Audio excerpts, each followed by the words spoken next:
All right, guys, we are back with more surprising and interesting facts about Sri Lanka. You guys really loved part 1, so I compiled another list. Hey guys, welcome back to FTD Facts. Leroy Kenton here.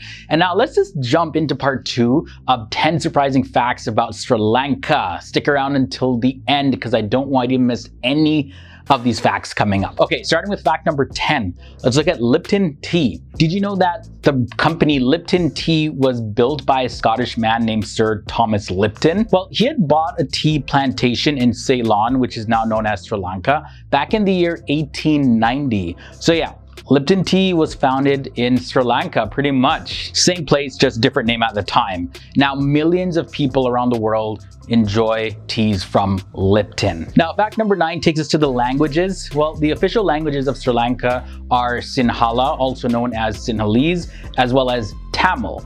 You'll see most signs in the country containing these two languages, as well as you'll notice English, since English is widely spoken in the country. Sinhala is the native language of the Sinhalese people, who make up about 70% of the population of Sri Lanka. And Tamil, which is Sri Lanka's second official language, is spoken by about 5 million people in the country, which is about 15% of the population. And the majority of people in Sri Lanka are very fluent in English. Sri Lanka also has the highest density of waterfalls in the entire world. It's said that there are 382 recorded waterfalls, and these can be found all over the country. Sri Lanka is definitely the country to see all kinds of waterfalls. There's the Bambarakanda Falls, and this is the tallest waterfall in Sri Lanka. It has a height of 263 meters, and it ranks 461 in terms of height when it comes to a waterfall when you compare it on a global scale. Facts about Sigiriya come next. Sigiriya is one of the top tourist destinations in Sri Lanka, and it has been dubbed as the 8th wonder of the world. Sigiriya is an ancient rock fortress that is found in the Golden Triangle of the country, and this is near the Dambula Caves as well as Polonnaruwa. It is considered a UNESCO World Heritage Site, and you can climb the top of it in about 3 hours or less. And at the top, you're going to see where some lion paws are actually carved out. This structure was built on top of a large column of stone during the 5th century AD. And when it was originally built, it was actually a palace for King Kashyapa. And after the king passed away, it was used as a Buddhist temple. Now, we got to touch on real quick about the Civil War. This isn't necessarily the most positive fact about Sri Lanka's history, but Sri Lanka was tied up in a 25-year-long civil war where it's estimated that between 70,000 and 80,000 people lost their lives. This conflict finally ended in the year 2009 when the government forces seized the last Tamil Tiger stronghold. Now, the Tamil Tigers are an organization that had set out to establish an independent Tamil state.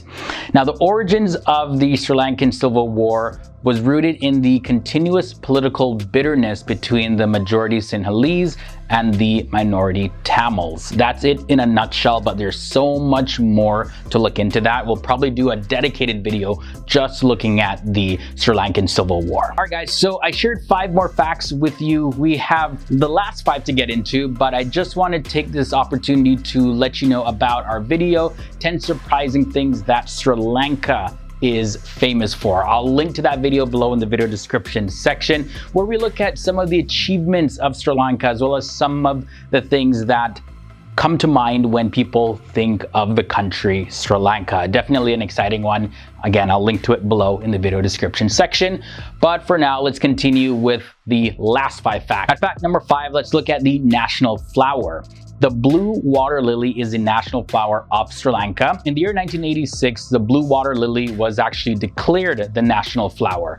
And since the water lily is often depicted at Buddhist temples, as well as used in Buddhist ceremonies, on top of the fact that it grows pretty much everywhere in the country, it really makes sense that the blue water lily is a national flower of Sri Lanka. The flower symbolizes purity, truth, and discipline. Now, we haven't really talked about the capital city of Sri Lanka, and that is Colombo. This is the commercial capital as well as the largest city in Sri Lanka. Of course, it's also a very popular tourist destination as well.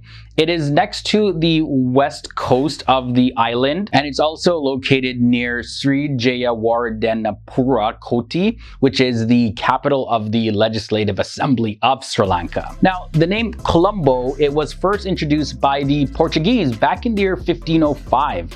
The name Colombo is believed to have come from the classical Sinhalese name meaning on the banks of the river Killarney. Now let's look at devil dancing at number 3. The Sri Lankan devil dancing is a form of improvisational dance that is descended from the ancient Kandi Sri Lankan culture.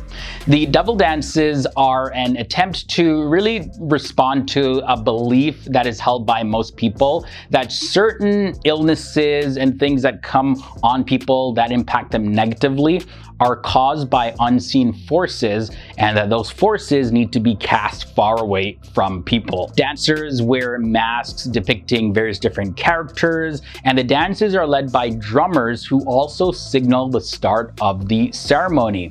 Now, the full ceremony / ritual usually lasts until the morning, but sometimes, get this, dances can go on for multiple days.